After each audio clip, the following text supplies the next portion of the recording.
Ohia bedene. Itu edo ya fefefe. Edo nro wa ke edo nrisi. Ere ugame.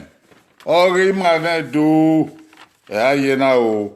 Ere ugame ore do aye na. Wa gadi enu no sa na suan. No nyama salobwa ma, saloba no yima no gi magbon. Ekpon en ke romo owo na ke bede ya fefefe. Manyawe sikoko mane do ni matele wen ni mabe ga. Gi manga bo fi on ke vanta. Ga me ma de na ga no dabo mi o. Suwan bo fieburi na me wela mafion.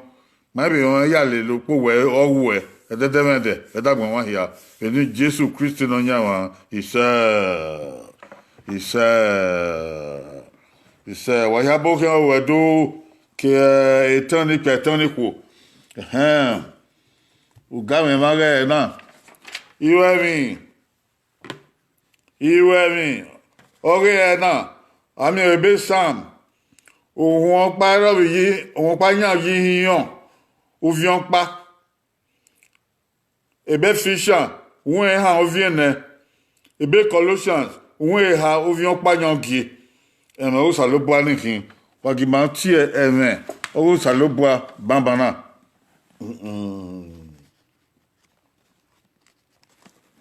Ebe Sam, won pa yan yi yan, ovion pa. We ro eno yan ma. Me ga ro eno yan ma. Wo dion me egehia. Ya be ro eno yan ma bi ya we ati koko ore wan no ga oni wo. Nu po giva. O di ma be ari ebe efficient. Ebe efficient. Ohun han, o vienne. We no di aye we na be ha wa be atian ebi wa ga jo hu muyan wa tontian re wu we ahweven ke bu we ko no fu oge no nya wo saroboa nu pogi ha ore ebe Colossian ohun ha ou vient okpagangie wa na be ha wa ga yo hu mu bi wa na do mi wi an iku egbe mu go fi on yan ye zene even owo saroboa no dazi ni ma che na ki o no ya o saroboa no fi agbe ewon na ya fefefe ise wa bokian u kaime na gwanya na u kaime na ya we evi oga dana na oye etinore etian kebe uroven etinore etian kebe uroven etiruwe tian kebe uroven ati ama agaru oma etiruwe oro no salogwa oro ne managbon bogie etian edeza o boy etian oye na ga tian oma etian edeza etian oye na ga tian oma boy uroven oye na ga rue osa kebe oma wehe ko boy uroven oye na ga rue osa kebe oma wehe etian oye na ga tian oma ovanagbon na ga tian oma uroven oye na ga rue osa abe ga rue oma wehe iwe mi na kwa ore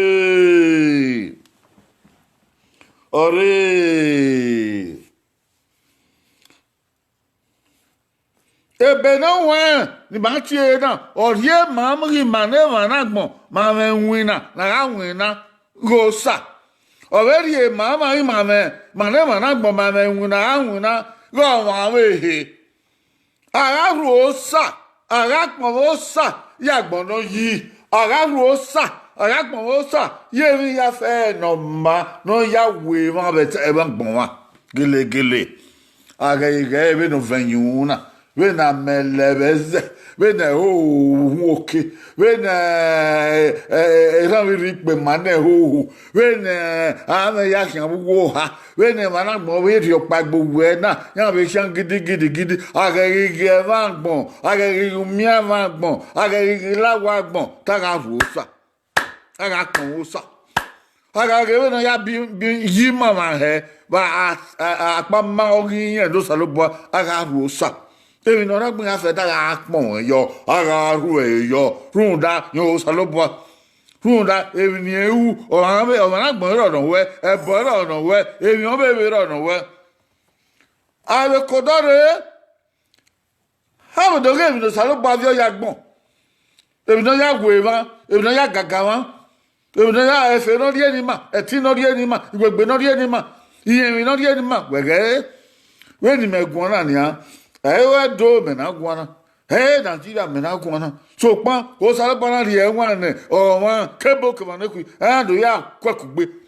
ya gbon be ru ebo gbon ebo be odo ade gboto be do u mama o sare gba e o se ba u yo ge pon o ge iyen ri no ri eye e dagbe maneva na gbon I said tin lo efo I be yo enfo e be fo de devende Iwe zidora gbona ami oto iroparopa agege ya oye be ze olokude tawa aga rusa aga akpon won edegbegbe safe oni owo be kleba se ba ebi no sa yo bo eyi eva na gbon yi ha be ru osa ha be pon ya ha be pon sa lo ba yo ha be ru eva na gbon lo sa lo bo yi mata mana gbon ni magbalu agbon ra kebi ye ten ke bo se abe ti ran weru osa ye u mama gbon ataban ore besam ohun opare mo gi ofion pa e bari e ma won ohun na ofion pa aru osa ye u mama gbon alawo da odun ra gbon efe nu ra gbon agabe ru osa yo na abedo ru osa abedo tiama abedo tiama na gbon we be tiama be ta yi wa ru e kekan abe tiama be ye era no iye no odo no ame no omo no ose no no wa no ibieka no ebe no wa be fission When no vie uwe ha vie ne owe na aru e agatia emo na agatia odo na agatia ave ebe kolosha uwe ha uvion pagangi owe na agatia emo owe na agatia odo na agatia ave ni ara do ku egbe mu ni ameke na ave ti ni ameke na ave leketi Ni ameke na game onye ni ameke na game ogogo ni ameke na game orien ogagbon o salogba mweti ni ma ege no rie ni ma orie ni ma ne ni ma lu ebe ni egwalo yi o salogba rie ti ni ma oria o ni ma orie ho ni ma orie mi ni ma ya adege mi no ma ya adege mi no sunu ma ya ye ho he mi no sunu Mameke na aru ma no ke na aru na pon ma no ke na pon e ne be na ho tawe ma na e ma ni bu e ma wale na ma ni bu ma wale na we na adi so si na aru so ma dan da dia ma ko da o agele ru o sa apon o sa yo ni o wu ma we ma na do ma be me na ya ru o sa ba na fo e be no we na be ga tia e ma na gbon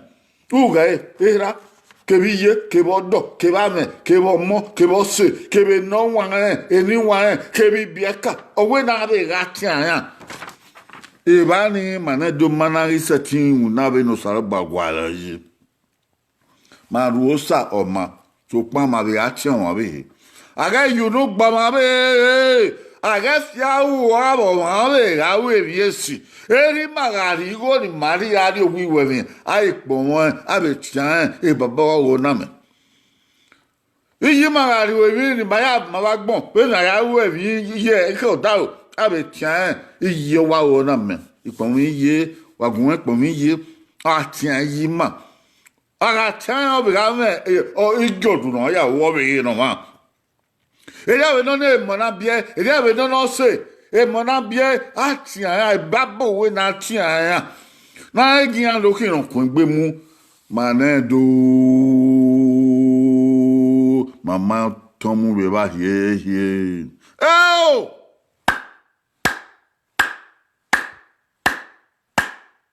Mane do mama even atia mo he. Et moi, on a on avait percé, ah, il tient. Diamant avec percé, à Katien, il n'ont pas bon, non manque percé, bon, à Cléovia, dans le manque pas naissé. Ah, ouais, il nous paye à faire, non, ouais, eh, ben, à Bénin, bon. Ouais, non, man, polo, bonsoir, polo, be fian, on yo, eh, wa dege yafo. Ave tiens wo polo na utu yae eja mosia ube do kan mike no man polo se bo no madege yen be we ogele bi do polo se omo ahokpon ave tiens o bo makabo we o bo ma ewo gwe wa wefo uwe mie ugwe wefo omo aye esuku owiwe ni ona ati ebe ora were we tiens wa ke esukure na abokian o ko yin you bo we hu manedo wa gia na be na you bo wo mo hu no make no we be make da o bo ni ya wo hu wa kan we gbe o we ye wa gogo ye school ni yi na e don ma yo agwagu e don be yo ai be tiens e ra be re e dio be no why me se ku na o be mo la dia a be mo la dia be ge o ya o ko ya wa mo gudu yo na wa mo ya wa mo ma yo na o ko o wa yan be o wa on yo iye wa be yo we yo no o be fi mi wo fiane adena ali ya da e be no die ke su ku de ni ate the podcast o ya la dia Ekele na we se ya fe wa tian o ya ebe bi yo o ya ebe me na o ya ebe bu na ze o ya ebe du na ze o ya ebe me na bi ri o ya ebe mo e ko we o yo mo na ya e we ebe unu po we mu ohun yan mu pe ogigbe eyin na ladian ogigbe eyin na ladian inu mo ore uwu ganin wa na ti ebe na ti classroom uwu ya ogbon no ya ogbon we na mu gbogigbe we wa bile arun ge wa yodi eku we wa bile ni kwa o mo we ya ko o ya e da be ogi son yan na ladian ogi son yan na ladian manedo wa ga tian mo we ayunu gbe no gbe no ma wa you no gbe ya kwa rio mama se na ya ya enwu no sa e money enwu no sa ya nkin era so ro ye so ro e money aka we opogi gbe yin na ladian pogi gbe va mo ka o va mo pogi va va mo pogi a gbe money o money are mo pogi ha eri o be tai we va mo ka o I'm forgiver. We am forgiver. Mamuka wa. Iya. Edo. Wa gabe ga tian bi ma. Dego o ke boya gbe na ti football. U be tian we o wa gbese. Nu gbe na ma se nu gbe na fuse. On ma die ma re o ge agbe o wi ke bo yin ti ebe o aye ti ebe. But we able my yebedia obi na ya gbe wikebo wana ma pare wiwe no yoyo ya gbe wikebo kera do kwa kiye no kwa ke tion ke bia ke ye ya fe wa polo ari ka na gbe wikebo ni na ya ko bodo mo na ya put board on mo ogo wa e are be cool o ge no a wa bien e dia be tian odo e dia be tian ko o do no wina oga ke una da be tian obo kian o na me obo kian o edusa de mi ya be mai na o we o be ma o be am gyodu e we wa de na e wa fi moto de e moto ma pu mo e o be am gyodu eri oku o be ye o ga be kakire o be ki una de ha be tian obo kian o ka we no ka me o you bora egbe manedu wa gimi magaye ma wa gimi magasi moke o ameto wa ihe we mi etu no mo se o ko we o shelege wa ya o we wa mo so yo wa ga tian o ko ni la luwo me we la lana we ka ma we o gwan we wa le e do le ba ye ma o iti awon ube tian yo en wa mu opon mu fie ba e o eni gbomati eni gbomati moto emi esi no ma ube tian yo obe mi tin yo ya wo be he no masa ni ka uni wa gi ma tian agbon wa gi ma tian mo e ya be tian se e ya be tian otunwa o ma lo we bi ke va odo tu we u kaka bo tian yo kan no kan na u sa ba ne fure na won o sa we na tian mi e tin re e tian na tian wa e ja be don ni bi ka ni ro e ja no wa e don wa ma ni o ya gbe o ya gbe e ba ga ri ari oba a be tian ye bi esi ni an wa ri oba mi dan pa ma wa dege gbe wa ka ma wa kin o ma ra we yesi a be chen ye yesi o ga we mi dan ana be tama ye doge gbe we gele yin na ka we tian me de yo e ku idu amu o yan we mi dan o ko re ne gbava o re ne gbagbe yin we na gbon edo dege yin ni tian me ni ise ti mu yan gboto yin ni tian me ni ise ti ye ono na ha yan sa odo evi dano ti awu ni o ke kore o ri se etian o masse abagbe gboran edo ebe no wa on tai na kate oge mo ni ma bie ogo to ni ma o me ogo ho ni ma ri wa oge bi ri ma bi yi ma wa tian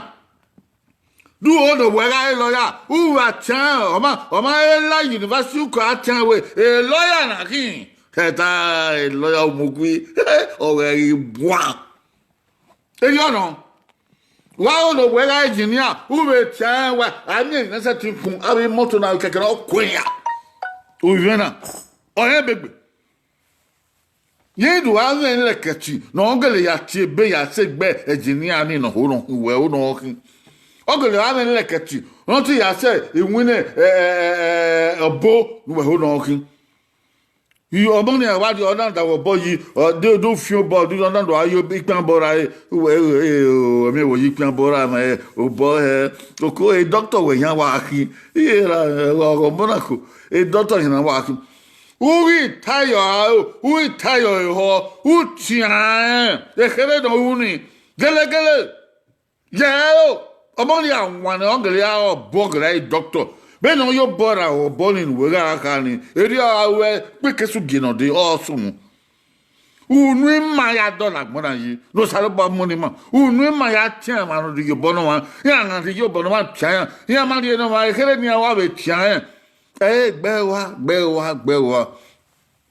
ege no ba ye pe gbe na ida do ami mi so ni ma so do aviola dian oye gbe wo ma oyegbe wo no do se ti hu ka etian ate ka tama wo ate we ba ate o bai no wo se ti wa ka etian ate ka we no ate o bai de go ye no ko no ale bai o le sa se van so tian o ge ga no be he u be tian we no ka u e we mu di anya o we se ti we gbona me ro aswelo ununa aya roma ununa aya tianwa ununa aya roma ununa aya tomamu ununa aya di yobolonwa edo etian ke burome agwankana wa rosa fo na be sosi wa rosa fo na be de agbe wa de ndo tian e man wa gbaragbon odoro eharo iyero etenro emoro agegi yunu gbeleyan ye agegi tihen ni a ai chaya yemi kire ni abe guau ewe mo so tian o ma mo se fo tian no me ke na hege ti o ke no mo se fo o gwa tian e ke no me na be gwa se o tian ye ke no gwa se o ka ma e ke no kai Etienne, est-il retient? Est-il non retient en robowe? Est-il non retient en robowe? Est-il non robowe? Est-il non robowe? Eri na ya tiama na ya tonwa mu na ya tiama ege ga kwa bu nu ege ga kwa bu ara ma nu ege ga kwa be dagbo tafwa tara dan ko bi me no bi me wa ma wa gbon o mesi no mesi Edo ya emi okwesi no kwesi edi okwo na ya mame odawen no dowen odawen na no se peti se go ami no dowen u me odawen no dowen u sai wata ni agadi ni agadi agodo da fontine nu ya ti oda fun oria ya pa so oria yo u miewan Ugu miewan, no salo boyu, we teoria, we teoria, no salo boyu, no salo boyu. Hey, akpama wo salo boy, ukoma wo salo boya yoma. Ya teoria mai wawe, wawe no bako. Ugu miewan. Ugu feko. Okwo na mo so sabo ya we esenu no ya tonwe mu no ya mu yiyu egbe tie ekekere opakara oge mianwa dunu yi tia fiaweria no tetie opakara to tie u fiaweria tie odowe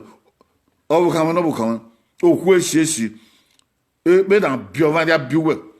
tapa we na biwe na biku ya fe admo amagbe eko ga tie dion bu kan we Oya unya no kawo. Iri obi no nira, iri obi no niyu. Etia no ka ke ni matia, ni mama tia, salu bala ya baba o. Ise oganeru.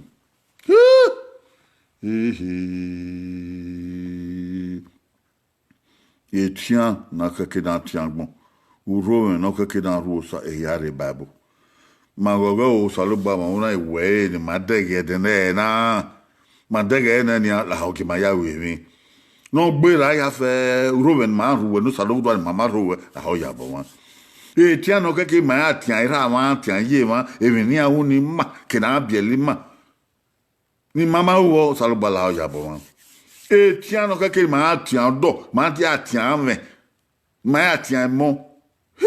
mama wu salo ba la ho ya bo wan Kega Jimagai managmonoma, no do lagmona yi, no tiari etine mabe, near Yaguapao, Magbona making a mamma yafe, Lord in Seven, we don't caye, Kega de do se bampa, Kebampa, or Artiantima, or Artiantima, Magamo, Ubonko Roma, or weather the Jesus Christ no nyama he said o ya boka wedo o wi ya do o ya no re asetin so ni wo ya fe wa bungbe agbon o saloboa e na ya fe ya pion no make na ri hu tagbon ya pion ge move na make na o dore o wa re do tota o ya moso o ya yeme o yo saloboa nipon o saloboa wa kin ogui obe kin yakwe a o do togedo a do togarogedo kitan keni e ya fefefe o wi ya do wa kin ogui o wa fe ko ise